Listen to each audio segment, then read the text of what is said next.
What is up, you guys? So I asked on one of my latest community posts or whatever they're called on YouTube to ask me some questions you wanted me to answer on video. And so I thought I would just take a nice quiet evening and just answer those for you while I'm sitting on my couch. So it's a little bit more chill than I would usually do it, but I have my violin here, I have my computer here, and we're going to answer the questions that you guys asked me. Let me turn my computer on first. So the first question that I see is, can you explain the mechanics of spiccato and upbow staccato playing? Now, these are two completely different techniques. And one is spiccato is a much more advanced technique, whereas staccato, well, upbow staccato is also pretty advanced, but staccato is just when you play short. So if you notice that there's a dot above the notes, that means it's a staccato note, and that means it's short. Knowing if it's supposed to be spiccato or staccato, sometimes like there's not an actual notation for those.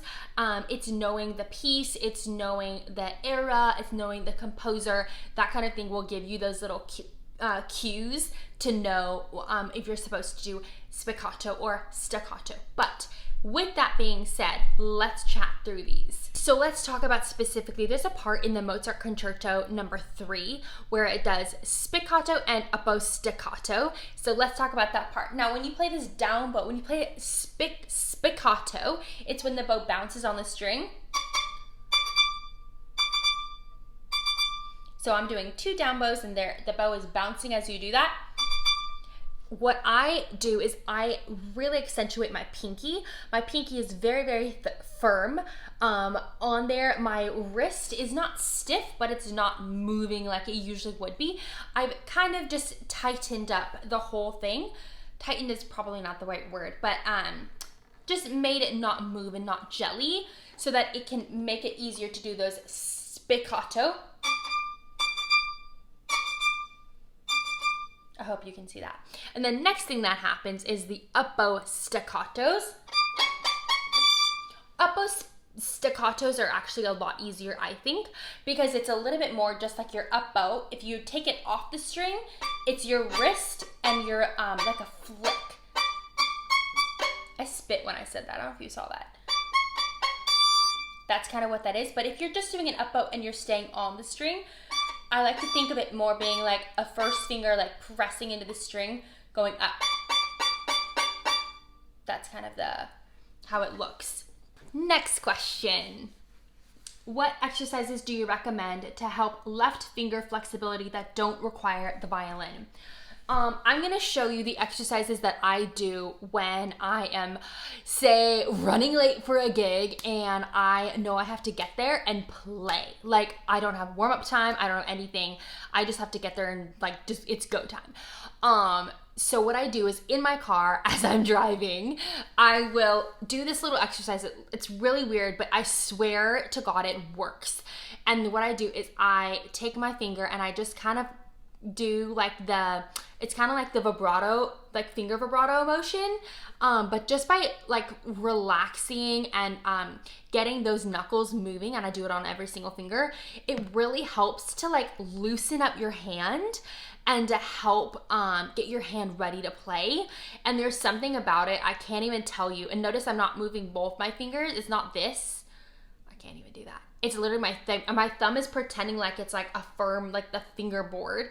And then my first finger is doing the vibrato on top of it, if that makes sense. So I do that a lot, like literally a lot. Even if I'm going to be warmed up, like even if I have time to warm up, it's an exercise that I will still do just because it helps relax and loosen up my fingers so much. Another thing that I'll do is I'll stretch out my hand, like literally stretching it out as far as I can possibly go to where I'm like tightening all my fingers right here, and then bring it in and like do the same thing. Just really like stretching out your hand really helps with like the flexibility and getting your hand warmed up. This is something else I'll do, is just kind of getting my fingers moving, just because I know like I'm probably gonna have to be playing something like pretty difficult when I get there, and I'm not warmed up at all. So those are kind of 3 exercises that I will do in my car on the way there for kind of flexibility, dexterity, getting my hand all completely warmed up so I'm ready to play when I get there,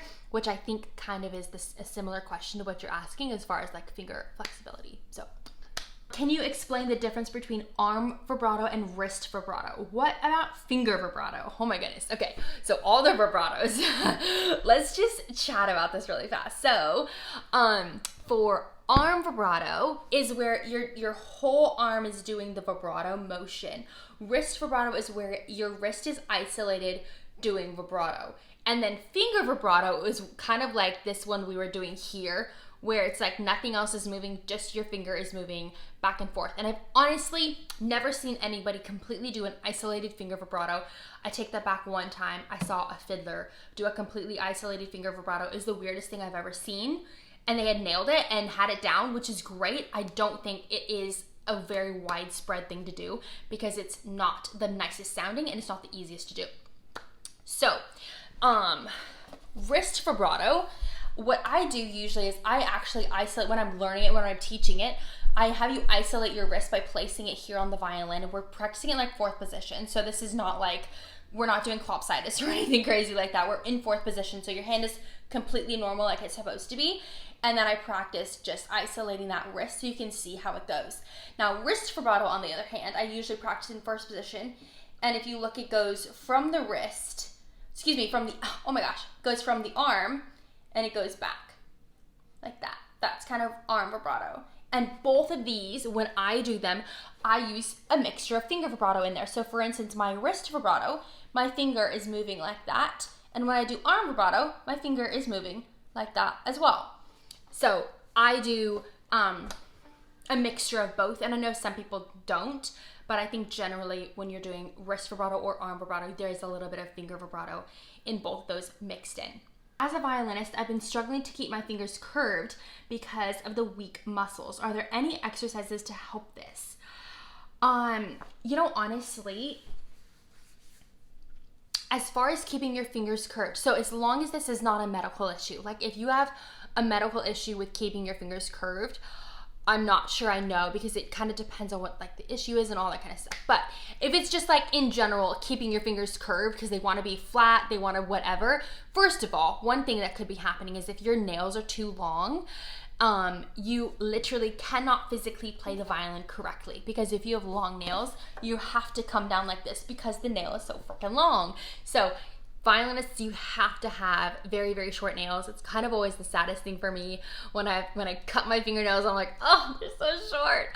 But violinists have to have short nails because your fingers have to stand up. And if your fingers can't physically stand up, then they are like, you can't play them. So that's one thing that might be hurting your hand as you're trying to play. Another thing I would say is just like totally honestly, it might just be a matter of time, like practicing and doing it, like forcing your fingers to do it. And if you can only focus on keeping your fingers curved for 5 minutes, that's how long you practice, right? So as soon as like your form and your technique starts going out the window, I would say stop practicing. It's kind of like when you're at the gym and you're working out, and as soon as you're doing the workout incorrectly because maybe the weight is too heavy, you're too tired, whatever, it's better to completely stop doing that than it is to continue doing it incorrectly. And it's the same exact thing on the violin. Just if you cannot practice anymore and be very specific about your technique, stop. That's kind of my recommendation for that. This one's a very interesting one. Corey the violinist, do you ever put the violin on your hair when you play? No? Oh my gosh.